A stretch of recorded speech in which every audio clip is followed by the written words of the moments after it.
matapos dominahin ang Women's Elite Bouldering noong nakaraang linggo, muling nagpakitang gilas ang 15-year-old Filipina climber na si Praj de la Cruz matapos masungkit ang kampyonato sa Women's Elite Lead Climbing ng Philippine Climbing Nationals 2026 sa Mandaluyong City.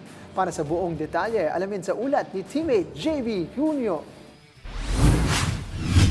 Isang makasaysayang tagumpay ang nakamit ni Praj de la Cruz matapos masungkit ang kanyang ikalawang ginto sa Philippine Climbing Nationals 2026. Matapos magreyna sa Women's Elite Bouldering, dinomina rin ni de la Cruz ang Women's Elite Lead Climbing kung saan muli niyang ipinakita ang kanyang husay sa kabila ng matinding hamon ng kompetisyon. Ayon kay de la Cruz, bunga ng masusing paghahanda at walang sawang pagsasanay ang kanyang tagumpay. I worked very hard for this. I had to wake up early in the morning to train as hard as I can. So to be here and show what I have is the most important thing, right? It's about representation for myself.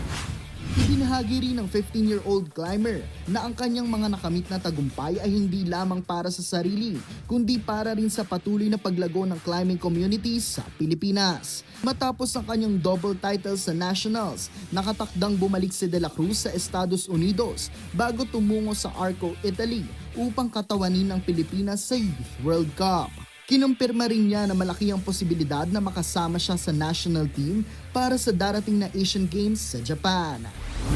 In terms of the Asian Games, yes, this would mean that I have qualified for that, although we have to confirm with the Philippine team.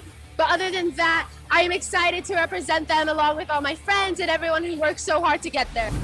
Patuloy na pinatutunayan ni de la Cruz na kaya ng mga batang Pilipino na makipagsabayan sa pinakamataas na antas ng sport climbing.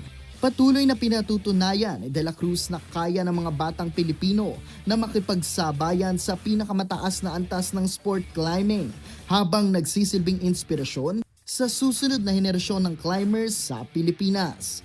JB Junio para sa Atletang Pilipino para sa Bayan.